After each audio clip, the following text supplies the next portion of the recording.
could melt snow. It was middle of winter, a lot of snow, very cold winter, one of the coldest around that time.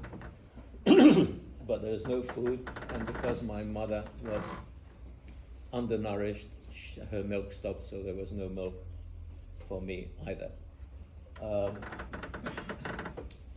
course, they were desperate to get food.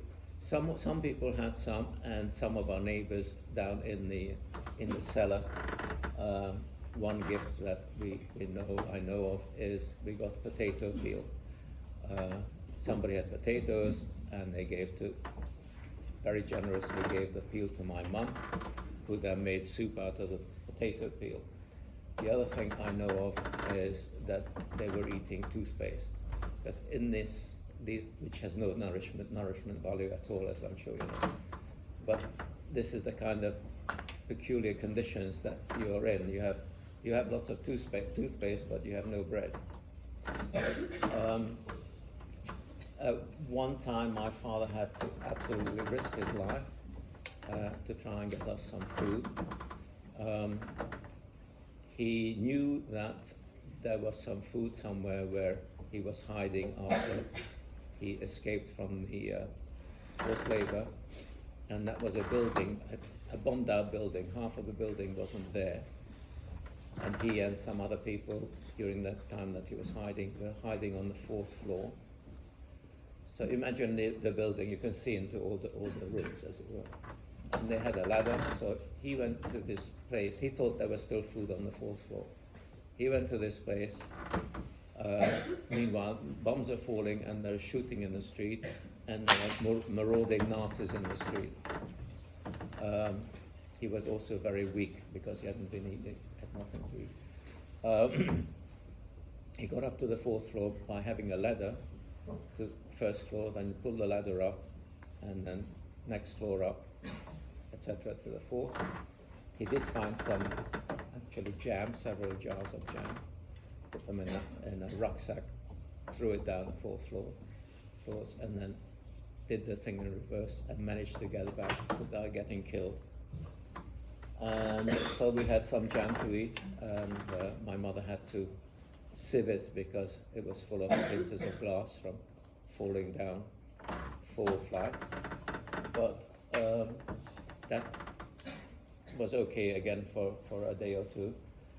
Then again, totally out of food, and my father took us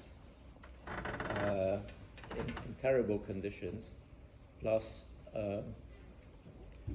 they were all extremely weak from not eating.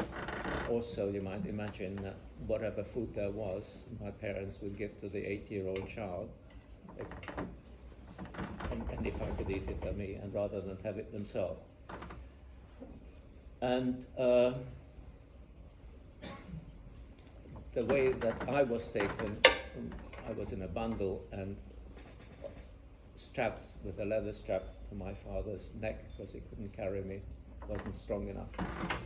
And my sister still remembers that it was the only time he saw our father cry, because he obviously thought that this is the end for the whole family. Where he took us is the factory that he worked in. And we got there in one piece, and there were sacks of lentils. And that's you know, if you can boil the lentils, you know, you can eat lentils for weeks and be fine. So that's how we saved ourselves, or he saved us at that time. All the time, the war is carrying on, so different streets were liberated on different days. Liberated means obviously the Soviets take over and the Germans retreat. Where we lived, it was January 15th, 1945. We were liberated. The Red Army were allowed 3 days of rape and pillage, and they did a good job of that.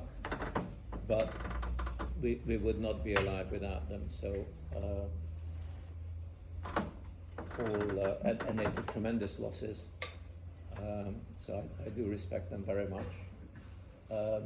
I believe my mum wasn't raped, but I'm not sure. I remember I was 10 years old when my mother was coming home, and I asked her, "Where have you just been?" And she said that she had been to a synagogue.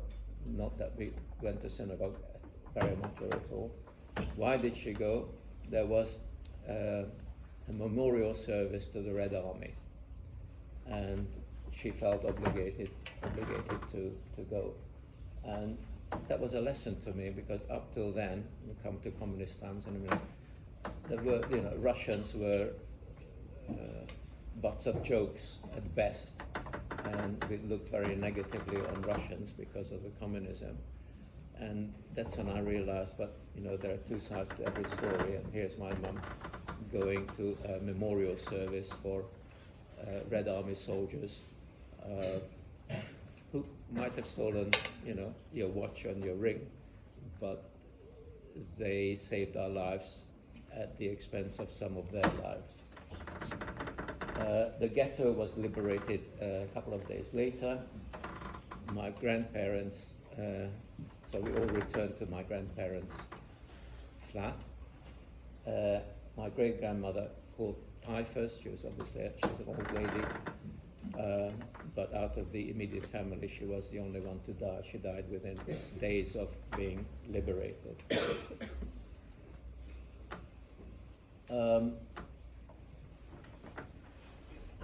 This is what happened next. Civilization comes to an end. You are now safe. The Russians, the Red Army is in control. They're not, you don't have to wear a yellow star. You're in the same position as everybody else trying to survive, but you're in a city with no infrastructure. You can barely walk on the streets because it's full of rubble. There are no trams, no buses. Food delivery is very slow because of the problems of infrastructure. There was food in the countryside. Hungary is a very productive agricultural country. But what happened was I became very sick. And I had, apart from being, I think it's called something like end starvation, final stages of malnutrition, I had pneumonia and whooping cough and TB all at the same time. And I was 9 months old and very, very small because of lack of nourishment. My parents took me to a hospital. Took means walk, where they wouldn't accept me, not because I was Jewish, but because they were absolutely full up, and they had no medicine and they had no power.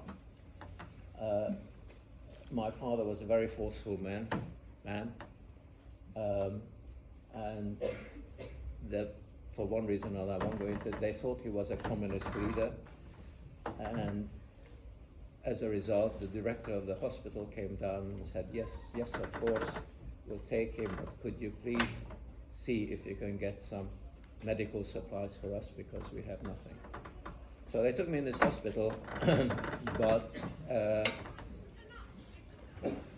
I should add also that my mother managed to get milk from a donor, from somebody, another lady who had a young child and had milk, and I don't know, this much milk every day. She brought to the hospital for me to have, and that was a 2-hour walk each way in the snow. Nevertheless, they told her that I'm not going to survive, and they said this was a war and everybody makes sacrifices, and this is your sacrifice. I recovered. I got through it. So I'm here. this, I don't know if you can see it well enough, but this is how the city looked in February 1945. The bridges were bombed, blown up, and rubble everywhere, and a lot of houses were half there, half missing. It wasn't much better when I was 10 years old, because they didn't do very much. I mean, they cleared the rubble, but they didn't do very much about the buildings for a very long time. Okay, okay. I've told you all that already. Now, so we all survived, apart from my great-grandmother, which is wonderful. And these are the people who didn't survive. I don't have any information on my father's side, but on my mother's side, these are the people who I know by name.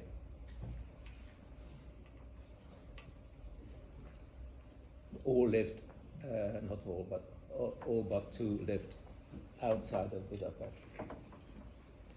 So